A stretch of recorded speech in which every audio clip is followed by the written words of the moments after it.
Hello everyone, welcome to once again our YouTube channel sunset study point. साथियों, हम calendar के बारे में चर्चा कर रहे थे और आज हम कुछ क्वेश्चन करेंगे। और इससे पहले एक टॉपिक पीछे रह गया था शताब्दी वर्ष के बारे में, यानी शताब्दी वर्ष के जो वार है, अंतिम मंथ का अंतिम वार और प्रथम वार कौन कौन समान होते हैं, ये हम डिस्कस करेंगे। तो चलिए शुरुआत करते हैं कि शताब्दी का प्रथम व अंतिम दिन याद करना। शताब्दी का प्रथम दिन व अंतिम दिन याद करना। इससे पहले हमने सामान्य वर्ष और लीप वर्ष के बारे में चर्चा की थी, इसके स्टार्टिंग डे और एंडिंग डे। मैं आपको एक शॉर्ट ट्रिक बताऊंगा, इसके माध्यम से आपको सारे कंफ्यूजन दूर हो जाएंगे और आप कभी भी कंफ्यूज नहीं होंगे कि शताब्दी का प्रथम दिन कौन सा होगा और अंतिम दिन कौन सा होगा। यहाँ पर वर्ष कर लेना, शताब्दी वर्ष। अब आपको पता है कि शताब्दी वर्ष कौन से होंगे। देखिए शुरुआत करते हैं। जैसे कि सोमवार है, मंगलवार है, बुधवार है, गुरुवार है, शुक्रवार है, शनिवार और रविवार। आपको यहाँ से गिनती शुरुआत करनी है 1 से। 1 2 3 4 5 6 और 7। यहाँ पर मैं लिख रहा हूँ शताब्दी का प्रथम दिन,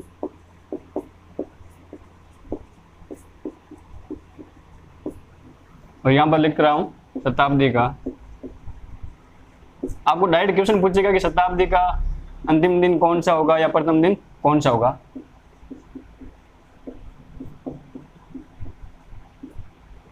शताब्दी का अंतिम दिन, देखो शताब्दी का प्रथम दिन वो दिन होगा जो सम संख्या है, यानी ये 2 हो गया, 4 हो गया, 5 हो गया, 5 नहीं होगा, 6 होगा, यानी 2 4 और 6, ये जो 3 वार है वो शताब्दी के प्रथम दिन होंगे, यानी 2 4 और 6। और साथ में आपको ये ध्यान रखना कि जो सोमवार है, जो सोमवार वार है वो दोनों में कॉमन है, यानी ये शताब्दी का प्रथम दिन भी हो सकता है और शताब्दी का अंतिम दिन भी हो सकता है। ये आपको याद रखना है। ये हो गया सोम, मंगल, गुरु और शनि, ये जो 4 वार है जो शताब्दी के प्रथम दिन होंगे। अब देखो शताब्दी का अंतिम दिन जो पीछे बचे वो लिख लो, यानी सोमवार तो कॉमन है, फिर बाद में बुधवार, फिर बाद में 5 नंबर पे शुक्रवार और 7 नंबर पे रविवार। ये आपको ध्यान रखना है। इस बेस पे मैं आपको एक क्वेश्चन डालता हूं, अभी करना क्वेश्चन। आप एक क्वेश्चन है कि शताब्दी का पहला दिन कौन सा नहीं है। शताब्दी का प्रथम दिन कौन सा नहीं है। अब आपको कोई वार दे दिया, जैसे कि सोमवार, ऑप्शन 2 मंगलवार, ऑप्शन 3 गुरुवार और ऑप्शन 4 शनिवार। अब आप सोचोगे कि सोमवार भी है, मंगलवार भी है, गुरुवार भी है और शनिवार जो 6 नंबर पर आता है वो भी है, तो आप क्या करोगे। लेकिन आपको ये पता है कि सोमवार जो वार है, ये सोमवार वार शताब्दी का प्रथम दिन भी होता है और अंतिम दिन भी होता है। तो आपको ये नहीं सोचना है, सपोज करो कोई 5 ऑप्शन ये भी दे दे आपको कि इसमें से कोई नहीं, तो आप ये मत करना कि इसमें से कोई नहीं होगा, क्योंकि आपको पता है कि सोमवार जो वार है वो शताब्दी का प्रथम दिन भी होता है और अंतिम दिन भी होता है। तो आपका आंसर क्या होगा, सोमवार हो जाएगा। इसी बेस पे क्वेश्चन लेता हूं कि निम्न में से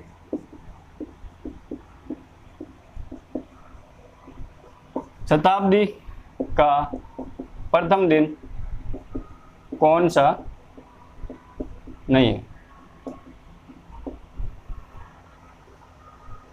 ऑप्शन हो गए सोमवार, शनिवार, रविवार, गुरुवार। सोमवार, शनिवार, रविवार और गुरुवार। ये 2 क्वेश्चन आप ध्यान रखना, वेरी वेरी इंपॉर्टेंट है, इसमें आप कंफ्यूज होते हो। निम्न में से शताब्दी का प्रथम दिन कौन सा नहीं है? अब देखो, सोमवार जो 1 पे आता है, शनिवार 6 पे आता है, रविवार 7 पे आता है और गुरुवार 4 पे आता है। अब आप कंफ्यूज किस में होंगे कि सोमवार और रविवार में। आप सोचोगे कि सोमवार भी प्रथम दिन, क्योंकि अंतिम दिन भी होता है और प्रथम दिन भी होता है, और जो रविवार है वो अंतिम दिन होता है। लेकिन आपको ये भी मालूम है कि सोमवार कॉमन है जो दोनों में होता है, तो आपको ऑप्शन सोमवार ना करके क्या करना है, इसमें रविवार करना है। यह आपको ध्यान रखना है। अब आगे बात करते हैं, मैंने आपको एक बता नहीं था सौर वर्ष के बारे में। सौर वर्ष क्या होता है? सौर वर्ष जब पृथ्वी अपने अक्ष पर घूर्णन करती हुई सूर्य के चारों ओर चक्कर लगाती है, तो जितने दिन में चक्कर लगाती है उसे सौर वर्ष कहते हैं। यानी एक सौर वर्ष बराबर क्या हो जाएगा, 365 दिन, 5 घंटे, 47.5 मिनट और 48 सेकेंड। रियल टाइम ये होता है, और अपन 365 दिन मानते हैं, लेकिन रियल टाइम ये होता है 365 दिन, 5 घंटे, 47.5 मिनट और 48 सेकेंड। ये होता है एक सौर वर्ष बराबर। ये आपको ध्यान रखना है। अब क्वेश्चन करते हैं आज के।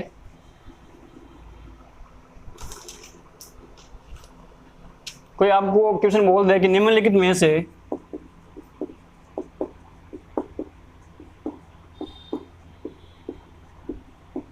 कौन सा अधिवर्ष नहीं है?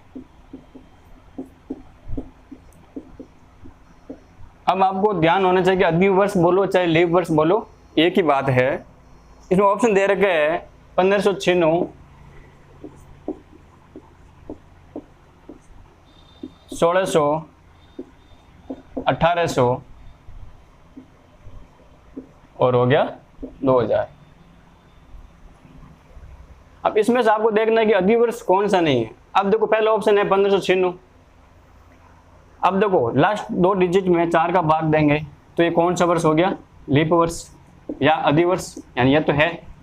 ऑप्शन सेकेंड यहाँ पर है 1600। अब देखो, 1600 शताब्दी वर्ष है, और शताब्दी वर्ष में 4 का भाग ना देके 400 का भाग देंगे तो 400 का भाग बराबर जा रहा है, यानी ये भी लीप वर्ष है, यानी या अधिवर्ष है। ऑप्शन 3 यहाँ पर 1800 सेंचुरी दे रखी है, और 1800 में 400 को भाग देने पर पूरा पूरा नहीं जाता है, तो ये अधिवर्ष नहीं होगा। और ऑप्शन 4 2000 में 400 को भाग जा रहा है, और तो ये भी लीप वर्ष होगा। तो आपका ऑप्शन कौन सा राइट हो जाएगा, 1800 इज ए राइट आंसर। अगला क्वेश्चन लेते हैं कि भारत ने प्रथम स्वतंत्रता दिवस कौन से वार को मनाया? अब आपको डायरेक्ट कैसे बोल दे कि स्वतंत्रता दिवस कब मनाया भारत ने, और किसी को मालूम ही नहीं हो कि स्वतंत्रता दिवस की डेट क्या है, तो ये भी आपको याद रखना है। स्वतंत्रता दिवस जो भी फेमस है वो डेट आपको याद रखनी पड़ेगी। यानी स्वतंत्रता दिवस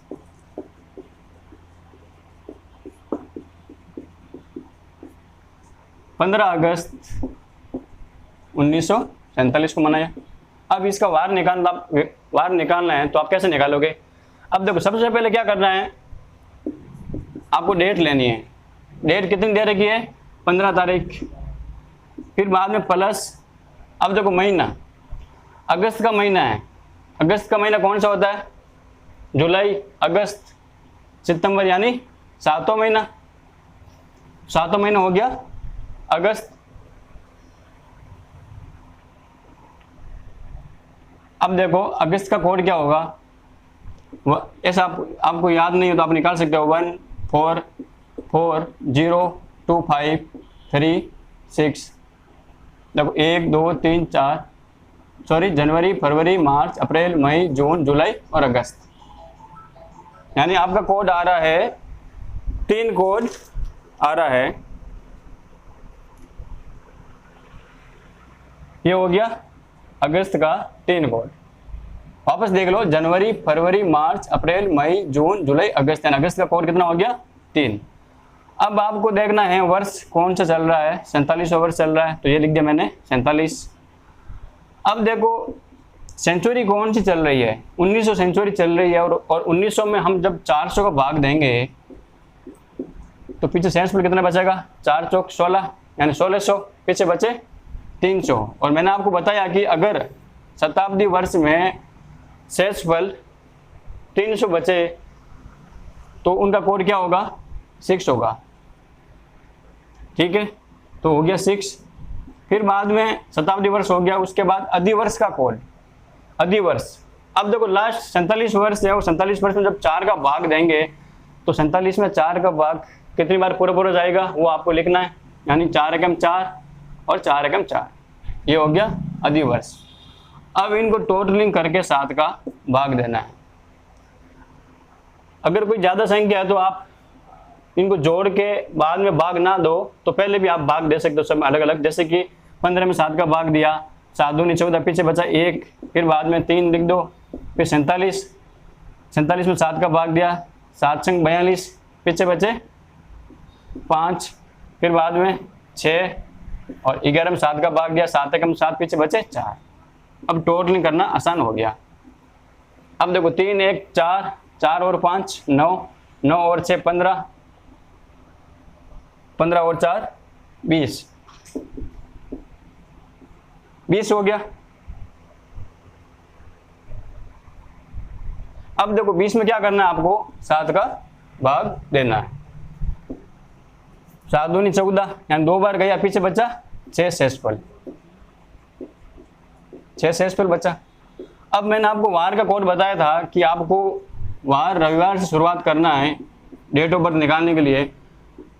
तो रविवार का 1 कोड, सोमवार का 2 कोड, तो मंगलवार, बुधवार, गुरुवार, शुक्रवार, यानी 3 4 5 6। तो आपका जो स्वतंत्र दिवस है 15 अगस्त 1947 को, वो कौन सा वार हो जाएगा? शुक्रवार हो जाएगा।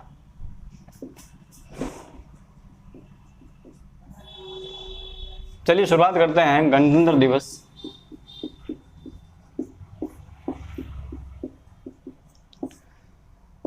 छब्बीस जनवरी 1950। अब इसका वार निकालना है आपको। ये होगी 26 तारीख। जनवरी का कोड मैंने आपको बताया 144, यानी जनवरी, फरवरी, मार्च। जनवरी का कोड हो गया 1। फिर बाद में वर्ष 50 वर्ष हो गए। फिर बाद में शताब्दी वर्ष का कोड 1900 में 400 को भाग देंगे तो 4 बार जाएगा, और पीछे शेष पर बचता है 300, और 300 का कोड क्या होता है? 0 होता है, तो यहाँ पर हो जाएगा 0। फिर बाद में अधिवर्ष यानी 50 में 4 का भाग देंगे, कितनी बार पूरा पूरा जाएगा? 4 एकम 4 और 4 दूनी 8, यानी 12 बार जाएगा। इन सबको टोटलिंग कर लो और 7 का भाग देंगे। 7 का भाग देंगे तो 26 में 7 का भाग दिया, 7 3 21, पीछे बचे 5 प्लस 1। 50 में 7 का भाग दिया, 7 बार गया, पीछे बचा 1, ये 0 प्लस 7 एकम 7, पीछे बचा 5। इन सबको टोटलिंग करेंगे तो 5 और 1 6, 1 7, 7 और 5 12, 12 में 7 का भाग दिया तो आंसर आया। शेषफल कितना बचा? 5। 5 शेषफल है, 5 रिमाइंडर बचा है। और 5 रिमाइंडर बचा तो मैंने आपको बताया वार के कोड कैसे निकालते हैं कि अगर रविवार हो तो 1 होगा, 2 सोमवार, तो इसी प्रकार 3 4 5, यानी मंगलवार, बुधवार और गुरुवार। यानी आपका जो गणतंत्र दिवस है जो भारत में मनाया जाता है वो कब मनाएगा? गुरुवार को मनाया जाएगा। गुरुवार आपका राइट आंसर है। अब आगे बात करते हैं, अगला क्वेश्चन लेते हैं।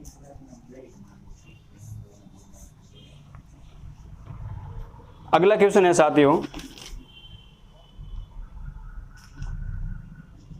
कि अगर माह का पहला दिन शनिवार हो, अगर माह का पहला दिन शनिवार हो, अगर माह का पहला दिन शनिवार हो तो 17 से आगे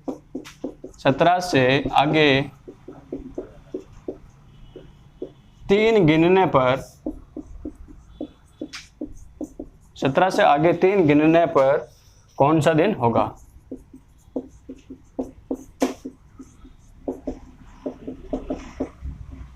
तो आपको क्या करना है, देखो पहला दिन शनिवार दे रखा है आपको, फिर बाद में ये पहला दिन माइनस करना, यानी जो 20 दिन है 20 में से एक आपको माइनस करना है, यानी 19 दिन होंगे और 19 में आपको 7 का भाग देना है। तो कितनी बार जाएगा? 7 दूनी 14, पीछे बचा 5 और 5 जोड़ेंगे तो क्या हो जाएगा? रविवार, सोमवार, मंगलवार, बुधवार और गुरुवार। गुरुवार आपका आंसर हो जाएगा। ठीक है, अगला क्वेश्चन लेते हैं।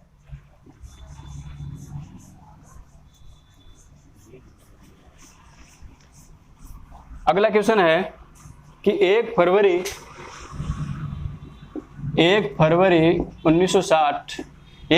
1960 को बुधवार है,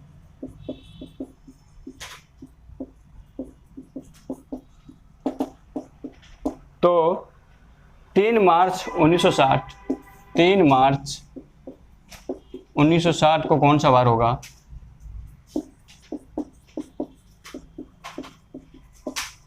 कौन सा वार होगा?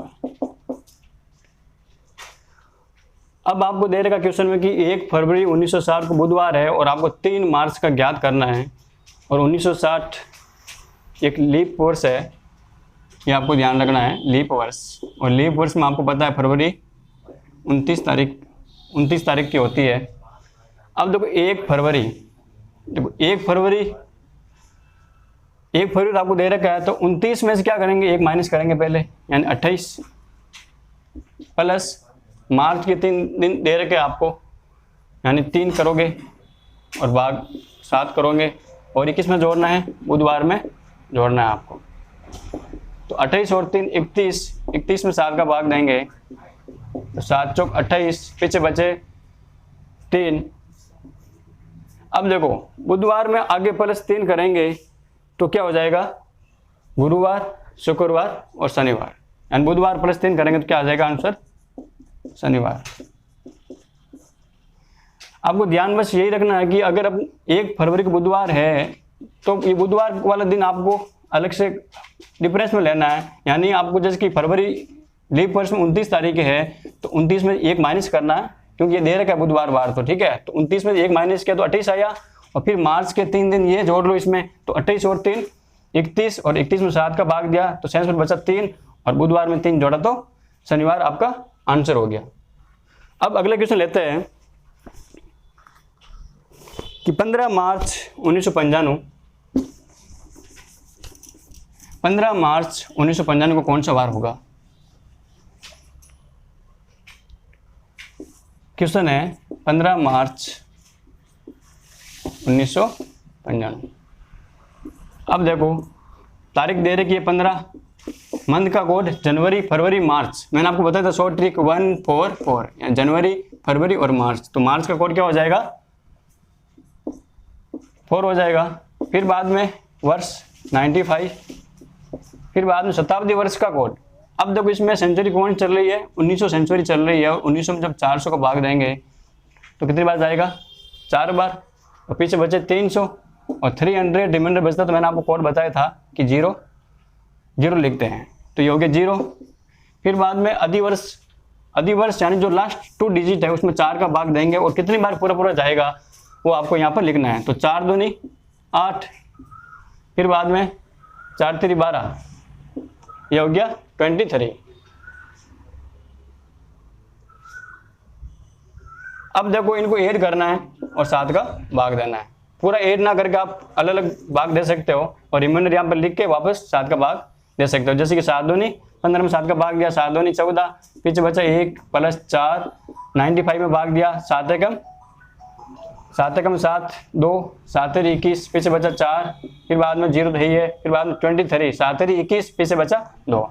अब 7 का भाग दिया, इन सबको ऐड कर लो और 7 का भाग देना, ठीक है। 4 और 1 5, 5 और 4 9, 9 और 2 11, 11/7, 11/7 में भाग दिया 7 का, तो 7 एकम 7 पीछे बचा, 4 रिमाइंडर बचा। और आपको वार का कोड मैंने बताया था कि अगर रविवार हो तो 1 करना है, सोमवार हो तो 2 करना है, और यहाँ पर 4 आ रहा है तो 1 2 3 4, यानी सोमवार मंगलवार बुधवार, तो आपका वार कौन सा हो जाएगा? बुधवार आपका राइट आंसर होगा। अब अगला क्वेश्चन लेते हैं। अब आपको बोल दे कि 21वीं सदी का प्रथम दिन कौन सा होगा। 21वीं सदी का प्रथम दिन। अब आपको यह नहीं मालूम होगा कि 21वीं सदी किसे बोलते हैं, 20वीं सदी किसे बोलते हैं, और अभी कौन सी सदी चल रही है आपको मालूम है? अभी कौन सी सदी चल रही है? अभी जैसे कि 2020 चल रहा है, 2020 चल रहा है, तो यानी आपको इसमें सेंचुरी वर्ष कौन सा दिख रहा है? 2000 दिख रहा है। तो यानी 2000 जो शताब्दी वर्ष है वो तो कंप्लीट हो गया। तो अब सदी कौन सी चल रही है? 21वीं सदी चल रही है, ठीक है। और मैं आपको पूछ रहा हूँ कि 21वीं सदी का प्रथम वार कौन सा था। यानी क्वेश्चन है 21वीं सदी को प्रथम वार कौन सा था। अब देखो 21वीं सदी है तो आपको यह ध्यान रखना है कि 21वीं सदी चल रही है तो 2000 तो कंप्लीट होगा, तो यानी आपको वार कौन सा ज्ञात करना है? 1 तारीख, यानी 1 जनवरी 2001, क्योंकि आपको पता है कि 21वीं सदी कहाँ से कहाँ तक है? 1 तारीख 1 जनवरी 2001 से लेकर 2099 तक आपकी क्या है? 21वीं सदी है, यानी 2100 तक बोल दो, 2100 तक, ये आपकी 21वीं सदी है। तो प्रथम दिन कौन सा हो जाएगा? 1/1/2001 को आपको वार निकालना है। तो यहाँ पर दिनांक 1 तारीख हो गई, फिर बाद में मंथ का कोड, मंथ जनवरी चल रहा है तो 1 हो जाएगा, फिर बाद में मंथ का कोड हो गया, फिर बाद में देखो वर्ष, देखो वर्ष 1 हो गया, फिर बाद में शताब्दी वर्ष का कोड, शताब्दी वर्ष यहाँ 2000 शताब्दी वर्ष है और 400 को भाग पूरा जा रहा है, यानी 0 शेष पर बच रहा है, और 0 शेष पर बच रहा है तो कोड क्या हो जाएगा? 6 हो जाएगा। फिर बाद में अधिवर्ष, यानी 1 में 4 का भाग देंगे तो पूरा नहीं जाएगा, या फिर 0 बार जाएगा तो ये हो गया 0, फिर बाद में 7 का भाग देंगे। तो इन सबको ऐड कर लो और 7 का भाग दे दो, तो 1 और 1 2 प्लस 1 3 और 3 और 6 9, 9 में 7 का भाग दिया, पीछे रिमाइंडर बचा 2, तो आपका वार कौन सा हो गया? अगर शेषफल 2 है तो रविवार का कोड 1 है तो सोमवार का कोड क्या हो जाएगा? 2, यानी आपका आंसर हो गया सोमवार। अब अगला क्वेश्चन लेते हैं।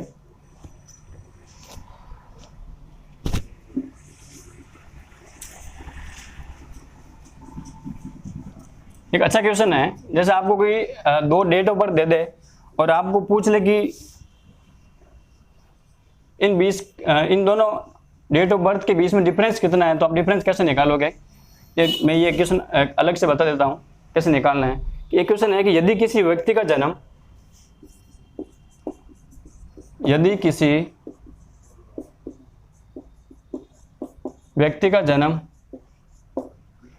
व्यक्ति का जन्म 15 सितंबर 1982, या क्वेश्चन दे रखा है 15 सितंबर 1982 को हुआ, तो आपको याद करना है 1 जनवरी 2003 को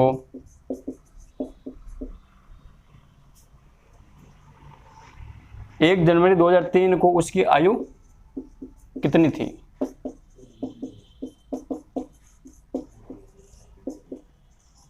यानी उस व्यक्ति का जन्म दे रखा है 15 सितंबर 1982 आपको दे रखा है, और आपको ज्ञात करना है कि 1 जनवरी 2003 को उसकी आयु कितनी थी।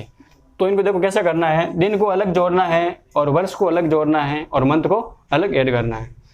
अगर कभी कभी क्या होता है कि मंथ कम पड़ रहे हैं तो अपन क्या करेंगे, एक वर्ष उधार ले लेंगे और उस 12 मंथ में ऐड कर लेंगे। जैसे कि 15 तारीख दे रखी है और सितंबर दे रखा है, 15 सितंबर यानी कौन सा महीना है, 9वां महीना है, ठीक है। फिर बाद में 1982 ये आपको दे रखा है और घटाना किस में से, 2003 में से घटाना है आपको। ये ऊपर लिख देना, 1 जनवरी पहला महीना है, ये है 2003। अब देखो आपको क्या करना है, 2003 है और यहाँ पर 1982 है और यहाँ पर 1 है और यहाँ पर 1 है और 9 में से घटाना तो 9 में से नहीं जाएगा भाई, 1 ये मंथ का है, ठीक है, ये मंथ दे रखा है, ये है ईयर और ये है दिन। आपको दिन में से दिन घटा सकते हो, मंथ में से मंथ घटा सकते हो और ईयर में से ईयर घटा सकते हो। अब देखो यहाँ पर 1 में से 9 नहीं जा रहा है तो आप क्या करोगे, जो 2003 वर्ष है यानी जो तीसरा वर्ष है, यहाँ से हम एक उधार ले लेंगे और यहाँ पर क्या बन जाएगा, 1 वर्ष उधार लेंगे तो 1 वर्ष में कितने मंथ होता है, 12 मंथ होते हैं। तो यहाँ पर मैं क्या करूँगा, प्लस 12 मंथ ऐड कर लूँगा और यहाँ पर क्या बच जाएगा, ईयर 2002 बच जाएगा, ठीक है। अब देखो यहाँ पर 1 दिन है और यहाँ पर 15 दिन है, 1 में से 15 माइनस जाएगा नहीं, तो हम क्या करेंगे, इसमें से 1 मंथ उधार ले सकते हैं यहाँ से। अगर मैं यहाँ से 1 मंथ उधार लेता हूँ यानी 1 मंथ उधार लूँगा तो क्या हो जाएगा, जैसे मैं 30 दिन ले रहा हूँ, 30 दिन, ठीक है। तो यहाँ पर क्या हो जाएगा, 31 दिन में हो जाएंगे, 30 और 1 ये 31 दिन हो जाएगा। और यहाँ पर देखो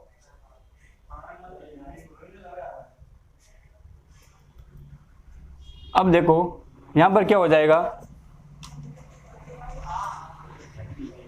12 और 1 मंथ पहले था 13 और 13 में से एक मंथ ये चला गया यानी 1 मंथ यहाँ चला गया तो पीछे कितने मंथ बचे, यहाँ पर 12 मंथ बचे वापस। तो 12 में से 9 गए, कितने हो जाएंगे, 3।